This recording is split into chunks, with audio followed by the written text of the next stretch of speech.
Тъй втори дубъл. Да, вече нещата са леко фикснати да ги е. Да, сените се работят. Това е дело за индикация за тъмно, това е индикация Нали на за първото видяхме прихваната. вече, че цел прихваната. После пусна само това, после, айде, давай. Сети.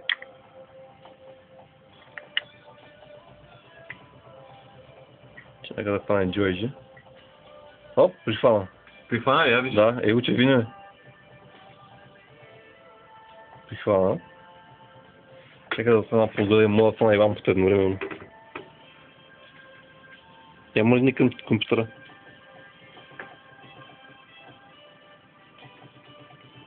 И сега отдалече да видим на какво състояние ще кажа, че му е тъмно. Оп, вече му е тъмно. Оп, сега му е тъмно. Оп, тъмно. На какво разстояние, я да между другото чак, тук... на около 1 метър. 1 метър до 1 чуперек. Една. Я се го развърчи. 60-70 санта.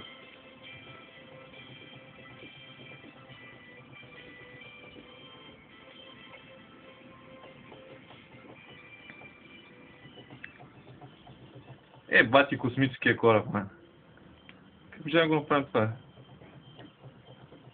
Всичко е готино, Замо си никма, пак да пада. Сега никът, защото да са живи и здрави тези деца направили ФРД-то,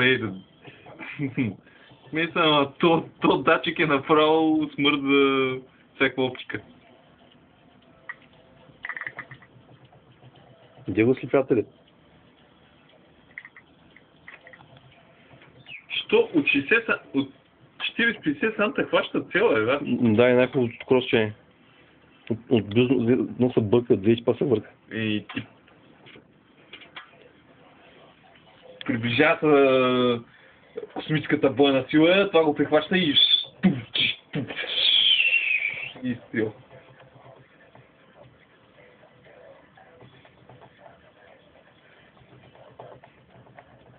Я напред да му е тъмно.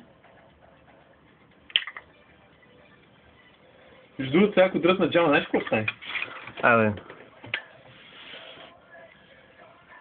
Цял хиляди източници вади светлина. Да, отражена светлина от всяка, от стените, от те, от къде ни. А това ако го извадим на слънце, какво ще стане, мен? И ще викам слънцето, ако жите си му позволят. Още ли го следи, бе? Прихвана го. То това е най-силната светлина тук в момента. И то за него беше лайк. Сега искаш ли да го докарам до слънцето? Това не е слънце вънка. Хиляди отразени лъчи. Да. Това съм на телефона не вижда вънка, пък... Това ако е Радко с един лазер, ще има цъв в момента. Да. Какво става? Айде, следващата версия изстрелване на ракети с мъчно.